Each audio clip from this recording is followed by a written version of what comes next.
welcome everyone. This is a fantastic opportunity that I'm really delighted to be able to share with students at Warwick, and also any students living local to Leamington and Warwickshire. My name is Jane Bryan. I'm one of the professors in Warwick Law School, and this is one of a series of careers orientated workshops. And I am delighted to be joined today by Imogen Forrest, who is the lead of the service that delivers independent custody visitors opportunities. And I'm going to let Imogen tell you all about that, but I'm really delighted that we're introducing this as an opportunity for local students. Those at Warwick will also be able to benefit from participating in this scheme and getting things such as Warwick Award points, but I can follow up with that detail if students are interested. Before we go any further though, I'm going to let Imogen tell us all about the service. There's some time for questions, is that right, Imogen, at the end? Yeah, there's some time for questions at the end, yeah. Okay, this session is being recorded, as you all have seen from the note, but please do pop your questions in the chat, and at the end, if you'd like to come off camera, then you're absolutely welcome to do so. But without any further ado, I'm going to pass to Imogen. Thank you. Yeah, so like Jane said, my name's Imogen and I am the scheme manager for the ICV scheme in Warwickshire. Today I am joined next to me is one of the panel chairs who has come along to answer any questions that might be like on the job, if anyone has any those types of questions that I might not be able to answer. Okay, so the overarching purpose of the role of an ICV is to undertake unannounced visits in police custody suites, check on people being detained and then the conditions that they are being held in. I do have a short video, it's about 5 minutes, so I'm going to put it on just so you get a more of an idea of what it's like if it works for me, which I am hoping it does. So let's try that.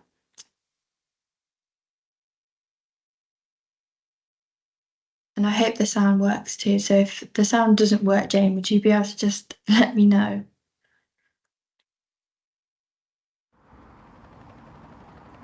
The function of an independent custody volunteer is to act as a check and balance for the constabulary.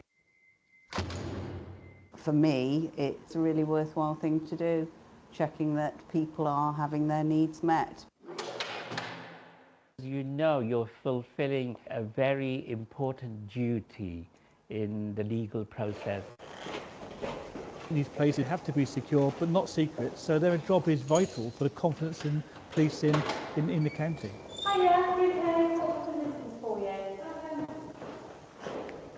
Hi there.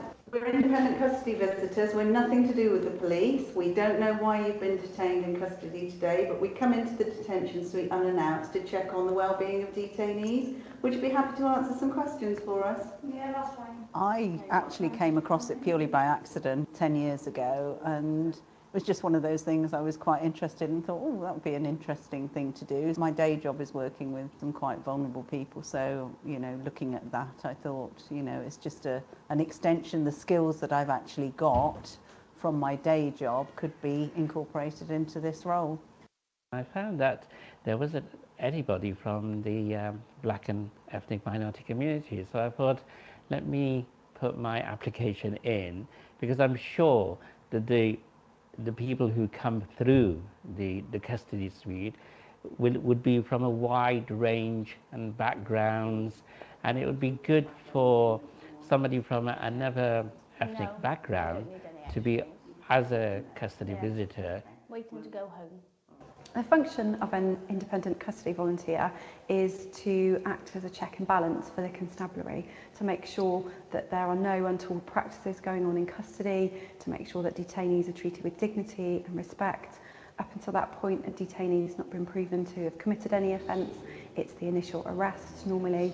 So it's a very important role. What they do then feeds into the Police and Crime Commissioner, who can then hold the constabulary to account for anything that may either have gone wrong or actually to praise and promote best practice in a custody suite as well. The independent custody visitors are they're impartial and they help and assist us with our duty of care to our detainees. So we need to make sure that we're compliant with the law. We need to make sure that we look after their welfare, that people get meal breaks, that they have regular interviews. So when an ICV comes into the custody suite, they'll speak to the custody sergeant, they'll get an appraisee of our detainees, and then they have the choice to go and see whoever they wish to visit, and they do a series of welfare checks. The benefit to the constabulary is that we learn lessons, so we have a lot of practices and we have a lot of processes, but the independent custody visitors come in as independent eyes and ears. They're like a watchdog for us, so if they pick up on something where we may have just made a basic mistake, we can learn from that, and that's what it's all about. It's about learning lessons and keeping people safe whilst they're in custody.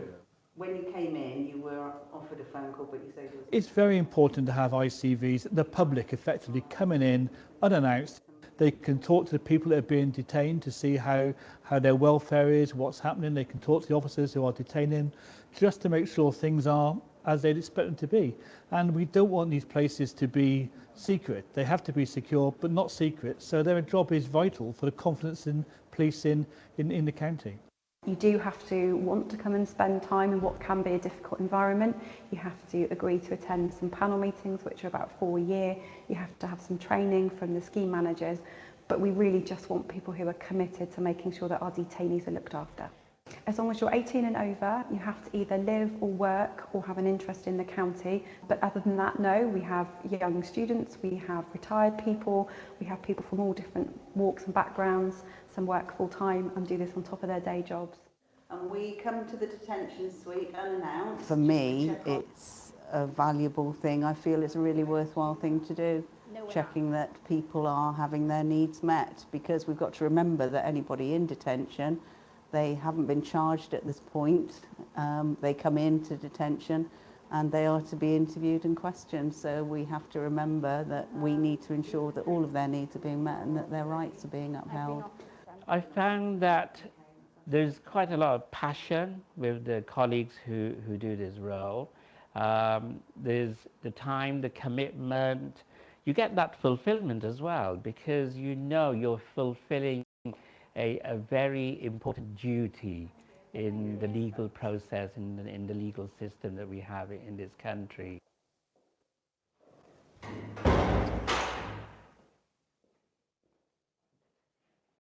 Okay, so that's like a basic overview of what an independent custody visitor is and what they do. So I know that might sound a lot or been a lot. So this is kind of like what a visit would look like and what you would do at each sort of stage. So with the panel chairs, they create a rota to suit you, especially if you're going away, you'd have to notify your panel chair and they can incorporate that in. You'd always be in pairs, so you would never go alone. And at the beginning of all your visits, you would be with someone that was more experienced, so that it's not too nerve-wracking for anyone. So this is how it would go. So you would arrange a visit with your other partner. If you're visitor 1, you would contact visitor 2. Then you would meet at the custody suite, go into the custody suite unannounced. You have immediate access to the custody area, as it is a vital role of custody and they have no choice. If you come or go, it is a duty that you do have. You will be assigned a ID badge that will give you access into custody, so you can come and go. You would need to wear this at all times and present this at the beginning of each visit. So then once you're in, you would ask the custody sergeant how many detainees are in custody at the time. You would always prioritise children, vulnerable adults, and you would go and see them first before anyone else. You would always be escorted by a member of the custody team, whether that's the sergeant or the detention officer, depending on how busy the custody is. They would be near you, but they would be not in earshot, so they couldn't hear what the detainee was saying to you, because it's all very confidential and private. So yeah, so if you are in the north, you would introduce yourself to say who you are, what you're there to do, And then if you're in the cell, the detention officer would introduce you, and then you would introduce yourself again to talk to them, ask them if they want to speak to you about anything, and if they have any concerns or complaints, and you would be able to deal with that in that time. If you are granted consent, you would be able to look at their custody record, just double checking that everything they've said to you is true or false. They said that they hadn't had a cup of tea in 4 hours since they've been there, and you could see on the custody record that they have, then but they would be lying to you or something. So you're allowed to check their custody record. It is a right of an ICV. And then after you'd spoken to everyone, you'd go around the custody suite and make sure that the food is in date in the kitchen, and they've got enough stock of blankets or clothes and that sort of thing, just general housekeeping.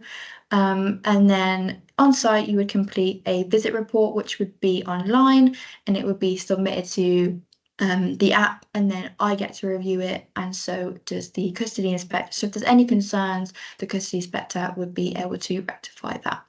And then once you've submitted that, you leave the police station. So I know that might sound daunting again, but there is training provided and on-the-job sort of training provided to you. You would serve a 6-month probation period where you'd undertake one-to-one visits with an experienced ICV, and then you'd also shadow visits with 2 experienced ICVs, so you could see the kind of questions they ask and stuff like that. And then in between these kind of visits within your 6-month probation period, you would be expected to complete a series of training videos that will be able to assist you when you're conducting visits to give you some more knowledge. This is a mandatory function of the Police and Crime Commissioner, so it is a really important role. So training and shadowing visits is an expectation of this, as well as the probation period. If we don't feel that you were living up to the standards that we have, then you wouldn't pass that probation period.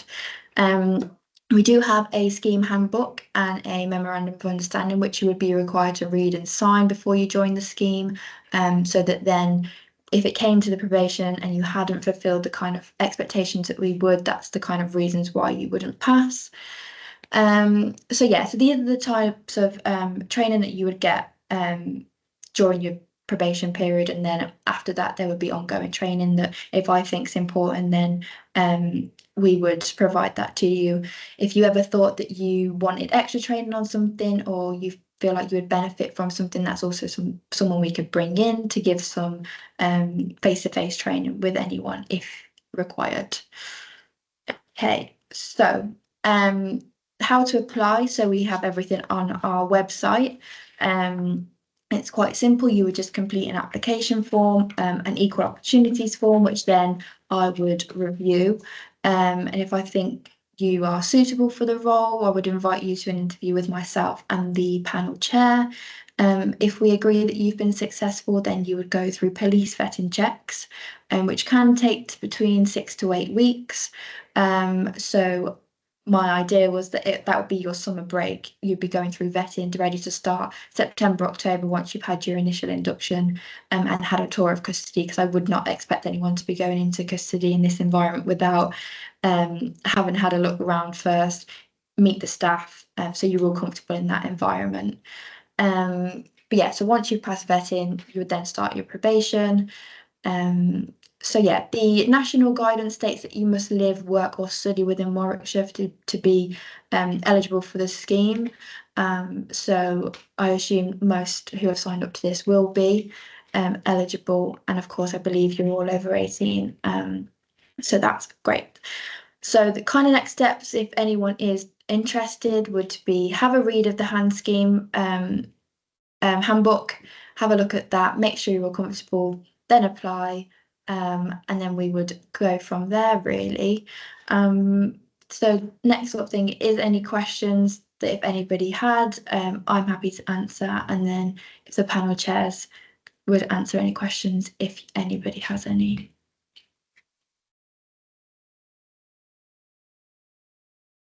Oh, Jane, you're on mute. Thanks, Imogen. So thank you very much for that. That was really informative.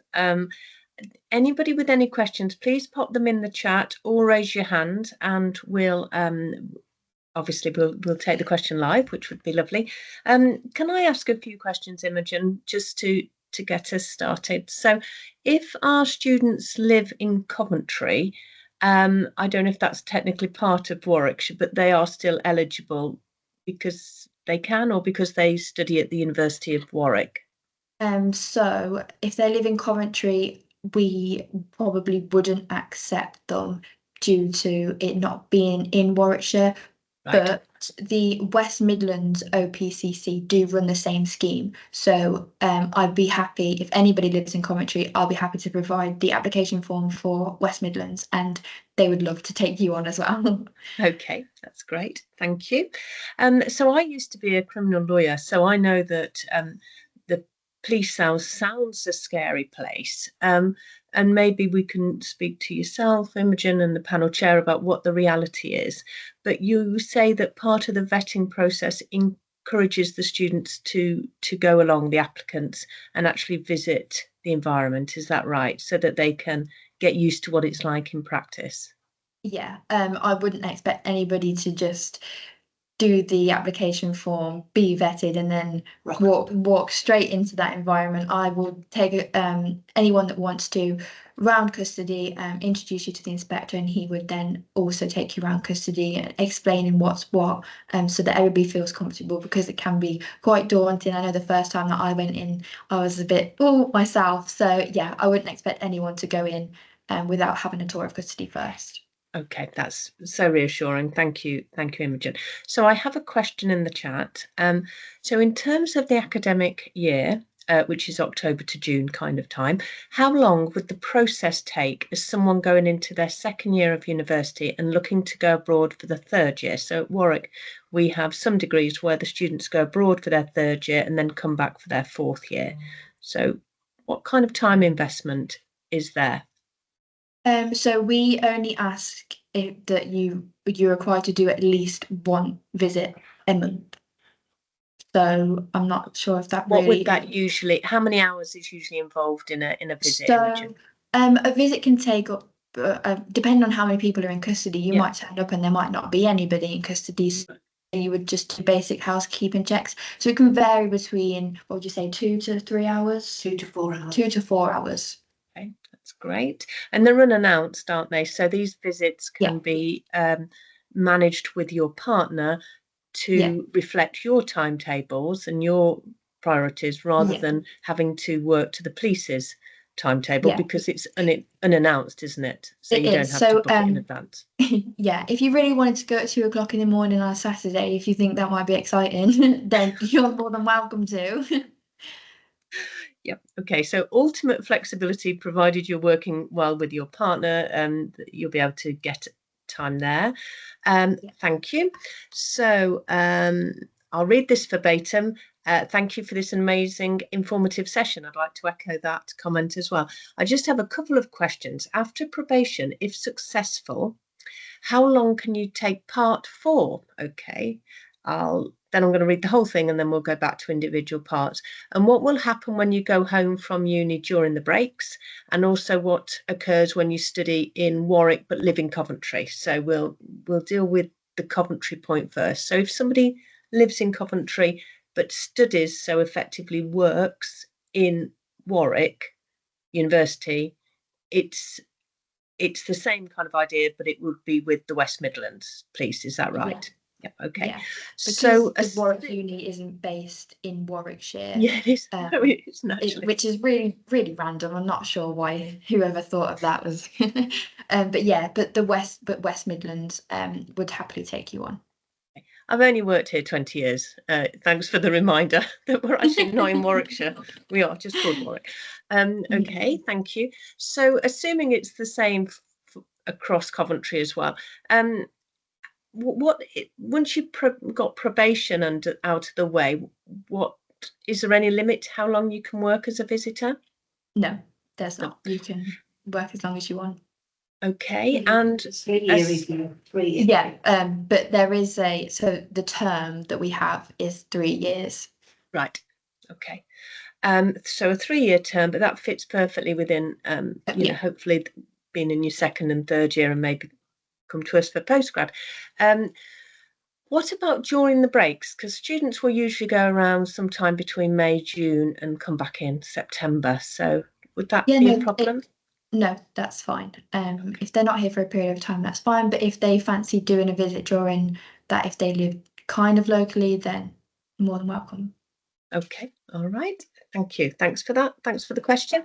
My dog's going to bark now because I think the Amazon driver's just turned up. In terms of eligibility for people living in Canley, would this be Warwickshire or West Midlands? West Midlands. Great. We'll send a link out to those people who will need to go through that process. In terms of interviews, would they be online or in person? And if in person, when would they be, since term doesn't start till late September? Thank you so much for doing this for us. Again, lots of people, I think, realising that this exists and is a fantastic way to gain experience and skills and really give back to the community. So how about the interviews? I can be flexible. If anyone wants to do one online, I'm happy to do it online. It doesn't have to be in person. Really flexible. And I think we've got lots of people living in Coventry in the audience today, which is great. Coventry will be delighted. So you'll be able to send the link to West Midlands ICV, is that right? Or is there anywhere they can search? I mean, you can search, that's fine. I can talk to the West Midlands OPCC lead as well and just say that they might have a handful of people applying. Okay, yeah, you'll be in their good books, Imogen, because although this is a really valuable service, I think not many people know about it, and it's also, you know, often younger people often don't know about it either. So I think this is, for me, I think this is a great way to both build your own skills and experience and get trained in some really important areas, whilst also, you know, giving back to the service really and making sure that, you know, your perspective's brought in. So thank you. So we have another thank you for this session. Would we be allocated a partner, or would we choose from who the partner would be? So how are the pairs allocated? You are allocated a partner. It's very random. You probably wouldn't have the same partner all the time because we try and, you know, mix it up so that it's not the same sort of views or you know, questions that are being asked. It's different styles. So yeah, it would be random. But you would meet the panel before. I wouldn't expect anyone to just be paired up with someone that they didn't know. I'd try and introduce you all. And then did you say that during the probation period there'll be 3 of you? Yes, so there'll be a variety of different, there'll be like either one-to-one visits that you would do with an experienced person. That probably would be the same person. It probably might be the panel chair or the vice panel chair. And then when you're shadowing visits, you would be the 3rd person and you would just watch 2 people carrying out a visit as they normally would, but just to gain experience of how they ask the questions and stuff like that. Okay, so certainly from the University of Warwick's perspective, we really want to make sure that you are comfortable in what you're doing. So Imogen and I have talked very closely about the process to make sure that you are supported as you learn the role without being thrown into the deep end, because I think that would be not good for anybody. No. So somebody's just as curious about where our boundaries are as counties. So as for Leamington, that's Warwickshire, isn't it, rather than West Midlands? So yeah, if you live in Leamington, which is, of course, is very close to the Justice Centre where this will be taking place, then you're part of the Warwickshire team. We also have Nuneaton. If anybody lived in Rugby or nearer to Nuneaton, we do have another Justice Centre there. The same thing. And if you lived in Leamington but you wanted to do it in Nuneaton, then that's fine as well. It doesn't have to just be Leamington. That's right, because you can Google Warwickshire, but it's kind of like a big C and it sits around Coventry. So it's the North Warwickshire and South Warwickshire. But they're all organised and led by you, Imogen, just different places to visit. Yeah. Okay. Right, I'm just going to add a little bit more information in for those students who are at Warwick. This is something, there's travel, there's no pay, but there's travel expenses that you can claim. We, through the university, and I think it might be through yourself as well, Imogen, but travel expenses are covered, aren't they? The Warwick volunteers allow you to use this towards their volunteering certificate, and also Warwick Award, which is a fantastic way to evidence your skills to employers, have agreed that you can get up to 7 core skills points from this activity over a 1 or 2 year period. And if you see that you only need 30 points to get a silver award and 60 for a gold, you can see how this is jumping you quite close to that just with the one activity. Okay, that's everything I was going to say about the Warwick Award. Imogen, do you think, would it be helpful to have a little bit of an introduction from the panel chair, if they're very happy to do that, just about maybe how it would start and any of the things that they felt was different from what they expected? Is that okay? I'm putting you on the spot, panel chair, sorry. Okay, hi, it's Maureen. I'm the chair of the Northern panel covering the Nuneaton north of the county. I just want to hone back in on you in respect of the rota and how we operate. We operate with consent. Before rotas are agreed, there is a request I make to the members of the team to provide me with dates when they would be unavailable. Now, we know we can't predict that, you know, but any known dates when you're not available. And the rota is produced around your availability where possible. And obviously to allow some sort of mix, I always try and make sure that you don't, when you're qualified, you don't visit with the same person continuously. I can't guarantee that because it depends on the availability of the ICVA.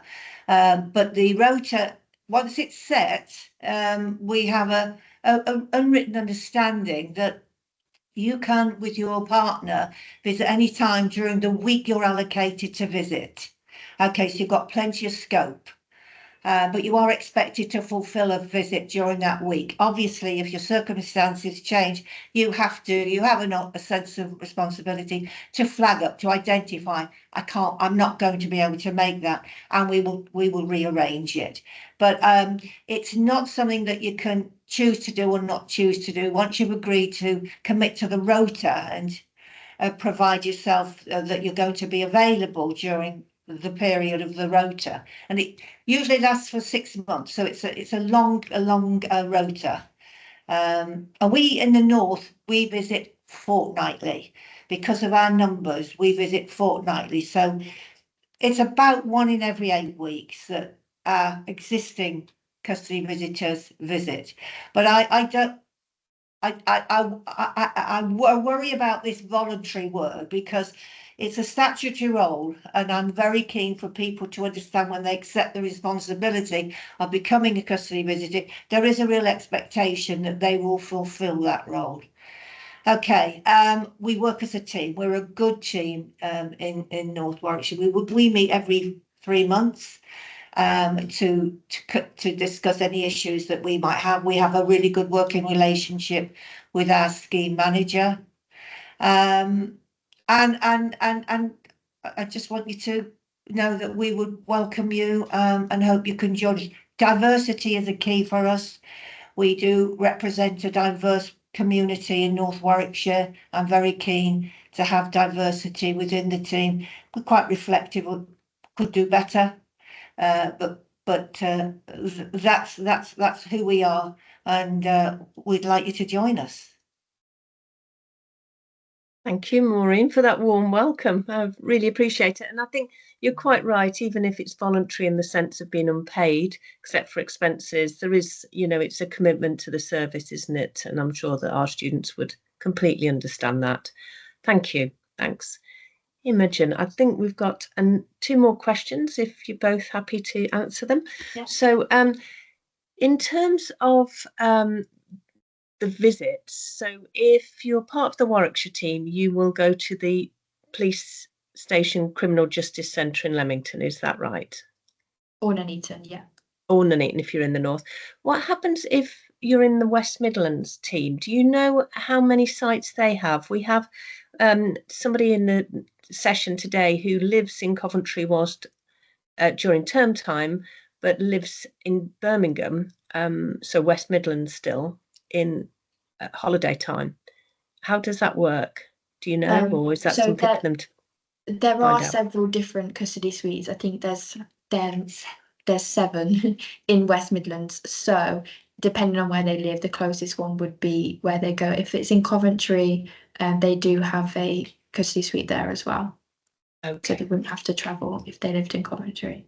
right. And as Maureen was saying before, the rotas are flexible to the extent that you can tell people when you're not available, but then when you've accepted a week as your time to visit, then they hope that you'll do that week flexibly arranged within that week with your partner.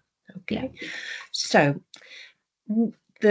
another question, will we be expected to visit outside term times? I'm an international student and won't be able to participate during semester breaks. So yeah, I'm not too sure about that. I might have to come back, but I suppose It could be accommodated. it could be accommodated. Yeah. It could be accommodated. okay, And just to clarify that point, we have at the moment, we have one of our team, fairly new guy. He's got property with his wife, retired in Wales, and they spend most part of the summer at their home in Wales, their second home in Wales, and we've been able to accommodate it.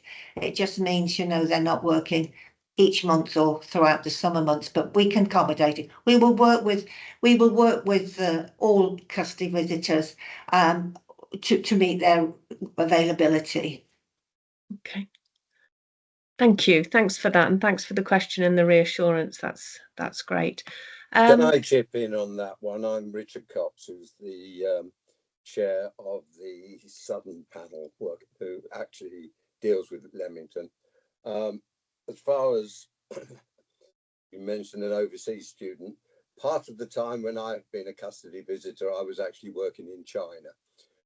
So when I was in China and working, I was not making custody visits. When I was back in the UK for periods, then I would make visits during that period. So it is quite easy to accommodate that. Okay, but it is with arrangement with the panel chair. That's really helpful. Thank you, Richard, for sharing that, because that's a really good lived experience of how it works in South Warwickshire. So thank you. Yeah. Okay, thank you. Okay. Any other questions? I know you're going to be sent some information and some links so that you can explore this at your leisure. One question from me, and I might have missed it, so I'm really sorry, but in terms of the vetting process, you're hoping to get that sorted over the summer, is that right? Have you got a reminder of any kind of timelines that students should be keeping in mind? No, we can vet whenever, that's not a problem. But it's just to be mindful that if you did want to start in September, October, it'd be probably best to try and start that process as soon as possible, because it can take up to 8 weeks to complete. Okay, that's great. And somebody in the workshop has asked when we'd be expected to visit. Is there any expectation of times, possibly during term times? Oh, to visit custody? Yeah. I assume. Yeah. No, there's no time. If you're available after, it would have to be after the interview process. If you were accepted, then yeah. It might be after vetting or before vetting. It depends on how comfortable the custody staff are with that. But I'm happy to accommodate anyone that wants to go and do a tour. That's fine. Okay, so just to clarify, so in part of the vetting and interview process is a kind of look around the custody suite that you'd be visiting, and that could be accommodated flexibly. Is that right? flexibly. If our students are away from the university at the moment, then that could be something that could be built in towards the end of the vetting interview process before they start. How it's happened before is that once you've done your interview, if you're successful, we'll put you through vetting. Depending on how long that takes, then we would do an induction day and then do a tour of custody. But if somebody wanted to check that they are comfortable with custody before they're vetted, then that's absolutely fine. And we can do that, because I wouldn't want everyone to go through vetting if they weren't comfortable in that environment, because it'd be a waste of time. Yeah, completely agree. Okay, thank you very much. Okay. So I think we've got the message that there's flexibility in there, whilst there's also a responsibility, because it is a really key role to making sure that our criminal justice system is safe, and we have people who are looking at that and making sure they look out for those people who are using the service, the criminal justice service. I think certainly it's not just for those who want to be lawyers, although the kind of being around a legal system and a process might be really helpful in that regard. But I think it really just is for any student who wants to kind of feel that they're making an impact in terms of human rights, looking after people in vulnerable situations. Don't know if you'd add any other kind of other things people might take from this, even if they don't want to be lawyers. Yeah, no, it's open to anyone that'd be interested. That's what, just echo what you just said, because it's not just for people that want to study law or want to be in the criminal justice world. It is for anyone. Yeah. Okay. Thank you. So final chance to either unmute and ask a question or to put something in the chat before we tie this up. I'm assuming Richard, Imogen and Maureen, there's nothing further you wanted to add at this stage, because we've got some time. I don't want to close it prematurely. I just want to make sure. No. If anybody has any questions, our email is on the website near the application forms and stuff. So if anyone wants to talk to me one-on-one, I'm more than happy to talk to you. That's really helpful, Imogen. I really appreciate that. And I'll be sending that email around again, and the link to the web pages after this workshop. Okay. In that case, I can't see anybody else asking any questions. I'd like to wrap up this session. I really appreciate your time.